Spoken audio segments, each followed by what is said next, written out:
इराणचं कमजोर होणं हे भारतासाठी सुद्धा अत्यंत घातक आहे.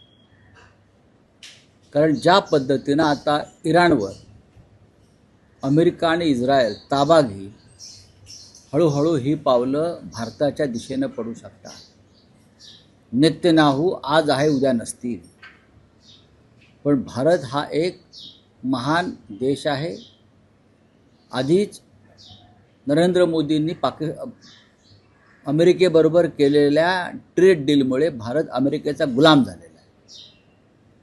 व्यापारी करारात जर अमेरिकेनं इराणमध्ये पाय रोवले, पाकिस्तानच्या युद्धामध्ये, पाकिस्तान अफगाणिस्तानच्या युद्धामध्ये ट्रम्प पूर्णपणे पाकिस्तानला मदत करत आहे. लक्षात घ्या, पाकिस्तानला अर्थसहाय्य, पाकिस्तानला मिसाईल्स, पाकिस्तानला शस्त्र पुरवण्याचं काम प्रेसिडेंट ट्रम्प करत आहे. आणि प्रेसिडेंट ट्रम्पनी पाकिस्तान आणि अफगाणिस्तानच्या युद्धामध्ये 2 दिवसापूर्वी पाकिस्तानचे पंतप्रधान आणि पाकिस्तानच्या जनरलच्या शौर्याचं कौतुक केलेलं आहे. याच्यावर सुद्धा भारताच्या परराष्ट्र खात्याकडून साधं निषेधाचं शब्द बाहेर पडला नाही. मग भारताचं परराष्ट्र धोरण काय आहे, भारताची जागतिक भूमिका काय आहे? की फक्त जाऊन परदेशात जाऊन फिरायचं आणि नेत्यांना मिठ्या मारून फोटो पाठवायचे भारतामध्ये, हेच आहे का?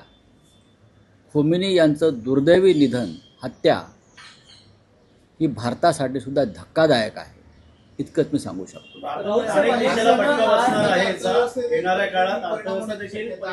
पूर्णपणे.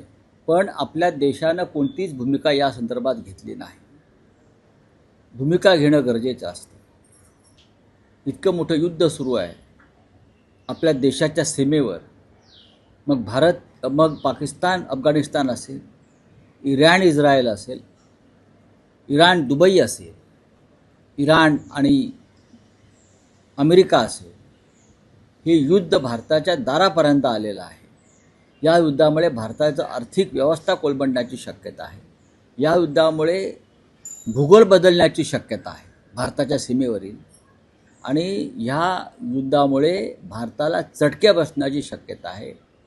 तरीही मोदी या युद्ध काळामध्ये इस्रायलला गेले आणि दुसऱ्या दिवशी